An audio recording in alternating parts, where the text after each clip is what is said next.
A prisão mais perigosa nem sempre é construída com grades. Às vezes ela é construída com medo, silêncio e versículos bíblicos distorcidos por alguém que sabe soar santo enquanto faz você sentir medo. E hoje, alguém vai ouvir a verdade com clareza. Deus não chama abuso de amor. Deus não chama controle de proteção. Deus não chama crueldade de liderança. E Deus não pede que seus filhos feridos protejam a reputação da pessoa que continua quebrando seu espírito. Se você ainda não é inscrito, inscreva-se agora e curta este vídeo para ajudar nosso canal a crescer, porque alguém que se sente sozinho pode encontrar esta mensagem porque você ajudou a levá-la até essa pessoa. Ao final desta mensagem, você saberá a diferença entre perdão e voltar para o perigo. A diferença entre paciência e cativeiro. A diferença entre sofrer por causa da justiça e ser esmagado pelo pecado de outra pessoa. E isso importa porque a confusão pode manter uma pessoa presa, mas a verdade pode se tornar a primeira porta aberta. Há alguém ouvindo agora mesmo que aprendeu a sorrir enquanto desaparece aos poucos. Você sabe como entrar em uma sala e medir o clima antes mesmo de respirar. Você sabe como suavizar sua voz, mudar sua expressão, esconder seus sentimentos e engolir suas palavras, porque uma frase errada pode iniciar uma tempestade. Seu telefone vibra e seu estômago se aperta. Uma porta bate com força e seu corpo se prepara para o impacto. Você orou, chorou, perdoou, tentou mais, ficou mais calado, amou mais profundamente e ainda assim, de alguma forma, fizeram você se sentir como um problema. Você já se sentiu assim? Talvez os hematomas não estivessem em sua pele. Talvez estivessem em sua confiança. Talvez estivessem em seu sistema nervoso. Talvez estivessem na forma como você parou de confiar na própria memória, porque alguém continuava reescrevendo a realidade. Talvez essa pessoa tenha usado raiva, dinheiro, escrituras, sexo, vergonha, silêncio, ameaças ou charme. Talvez parecesse gentil em público, mas se tornasse cruel atrás de portas fechadas. E a parte mais difícil não era apenas o que ela fazia. A parte mais difícil era se perguntar se Deus esperava que você permanecesse em silêncio. Ouça-me com todo o seu coração. O Novo Testamento ensina que o abuso deve ser trazido à luz, confrontado com a verdade, tratado com proteção e responsabilidade e jamais justificado como amor, submissão, perdão ou sofrimento cristão. Não escondido, não batizado em linguagem religiosa, não encoberto com um sorriso no domingo, trazido à luz. Jesus certa vez contou a história de um homem deixado ferido à beira da estrada. Esse homem havia sido atacado, despido, espancado e abandonado na poeira. Pessoas religiosas passaram por ele. Viram a dor, mas não pararam tempo suficiente para amá-lo. Então veio o samaritano. O samaritano não disse, volte para a estrada e prove que você perdoa. Ele não disse, talvez os ladrões estivessem estressados. Ele não disse, tenha paciência com as pessoas que o deixaram sangrando. Não. Ele se aproximou, derramou óleo sobre as feridas, tirou o homem do perigo, levou-o para um abrigo. Envolveu outras pessoas no processo de cura. Isso é amor do reino. O amor conduz o ferido para a segurança. O amor não manda quem está sangrando voltar para a estrada. Se você ainda está assistindo, significa que esta mensagem era para você. Em algum lugar dentro de você, a verdade está despertando. Em algum lugar abaixo do medo, o Espírito de Deus está sussurrando. Meu filho, minha filha, eu vi, eu ouvi. Eu não estou confuso sobre o que aconteceu. A Bíblia diz para expor as obras das trevas. As trevas perdem poder quando a verdade entra na sala. O abuso prospera no segredo, no isolamento, na mentira de que ninguém acreditará em você, no medo de que falar torne você infiel. Mas Jesus é a luz do mundo, e a luz não negocia com as trevas. E sejamos claros, o amor é paciente, o amor é bondoso, o amor não desonra, o amor não se alegra com o mal. O amor não precisa controlar seu dinheiro, monitorar cada movimento seu, zombar das suas lágrimas, punir sua honestidade e aterrorizar seus filhos ou usar a oração como arma. Portanto, quando alguém continua ferindo você e chama isso de amor, o céu discorda. Deixe nos comentários se esta já foi a sua batalha. Tentar honrar a Deus enquanto tenta sobreviver ao que outra pessoa continua fazendo. Existe uma diferença entre remorso e arrependimento. O remorso chora porque as consequências chegaram. O arrependimento fala a verdade sem culpar a vítima. O remorso diz, sinto muito que você se sinta assim.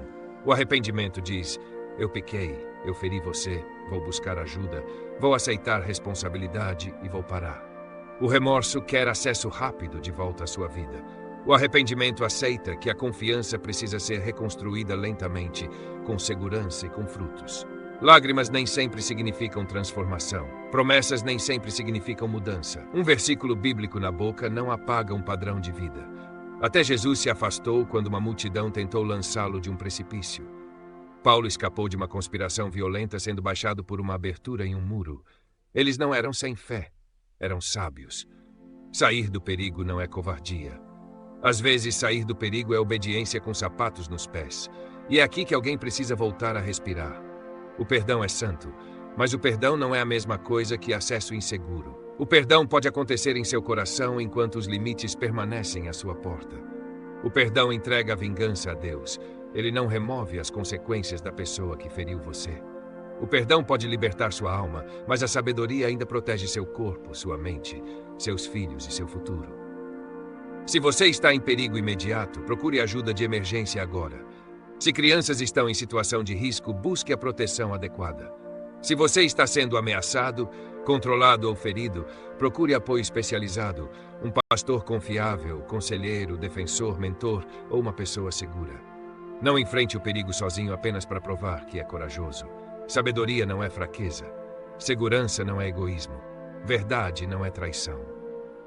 Bem aqui no meio desta mensagem curta, inscreva-se e comente 77 se você concorda que o povo de Deus deve proteger os feridos, expor as trevas e se tornar uma comunidade de cura. Seu comentário pode ser a pequena vela de que alguém precisa para acreditar que não está sozinho. Agora deixe este momento ser sagrado. Pai, em nome de Jesus, eu oro pela pessoa que está ouvindo com o coração abalado e os olhos cansados.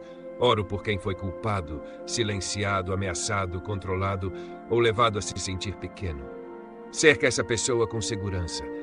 Dá-lhe uma sabedoria mais forte do que o pânico. Envia pessoas confiáveis que acreditarão na verdade e agirão com coragem. Quebra o poder da vergonha.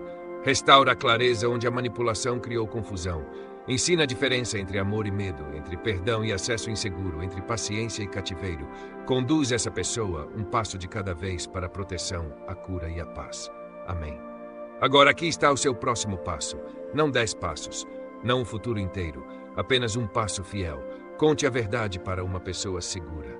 Escreva o que aconteceu enquanto sua memória está clara. Guarde documentos importantes onde você possa acessá-los. Crie uma palavra-código com alguém em quem confia. Reúna apoio antes de tomar grandes decisões. Converse com pessoas treinadas para lidar com abuso com sabedoria. Ore, sim, mas também planeje. Adore, sim, mas também caminhe em direção à segurança. Deus lhe deu um espírito e também lhe deu discernimento. Alguns de vocês não estão em perigo físico, mas sua alma tem vivido sob um clima emocional que muda a cada hora. Quando a outra pessoa está calma, você respira. Quando está com raiva, você desaparece. Mas Deus não criou sua identidade para ser mantida refém da instabilidade de outra pessoa. E alguns que estão ouvindo podem perceber com honestidade tremendo dentro deles: eu feri alguém. Há misericórdia para quem se arrepende, mas misericórdia não significa minimizar o dano. Busque ajuda, diga a verdade. Pare de culpar. Submeta-se à responsabilidade. Permita que Deus quebre o orgulho antes que o orgulho destrua tudo ao seu redor. Porque a cruz de Cristo não é um esconderijo para o pecado. É o lugar onde o pecado é exposto, julgado, perdoado e transformado. Existe uma versão de você que o medo ainda não conheceu. Existe uma voz dentro de você que o silêncio ainda não matou. Existe um futuro em que seu riso volta sem pedir permissão, em que suas orações já não soam como pânico, em que a paz não é algo pelo qual você implora, mas algo que começa a construir com Deus. Passo a passo, respiração por respiração, verdade por verdade. O bom samaritano ainda caminha pela estrada. E hoje talvez ele se pareça com um conselheiro. Talvez se pareça com um amigo que acredita em você. Talvez se pareça com um pastor que protege os feridos em vez de defender os poderosos. Talvez se pareça com um defensor legal, um mentor, um familiar, um grupo de apoio ou uma frase corajosa pronunciada entre lágrimas. Eu preciso de ajuda. Essa frase pode ser santa. Essa frase pode ser uma porta. Essa frase pode ser o início da ressurreição. Deus não é honrado pela sua destruição. Deus é honrado quando a verdade se levanta. Deus é honrado quando os feridos são protegidos. Deus é honrado quando seu povo para de proteger a aparência da paz e começa a praticar a justiça do amor. Sua vida importa. Seu corpo importa, sua mente importa, seus filhos importam, sua cura importa, seu futuro importa. Então dê um passo em direção à luz, um passo em direção à segurança, um passo em direção à verdade, um passo em direção ao conselho sábio, um passo com Deus. Se você já enfrentou essa tempestade, escreva "Ainda estou de pé" nos comentários. Deus não chama abuso de amor, Ele chama as trevas para a luz. Por favor, curta, compartilhe e inscreva-se em nosso canal Divine Inspiration para continuar recebendo mensagens de fé, coragem, cura e crescimento espiritual.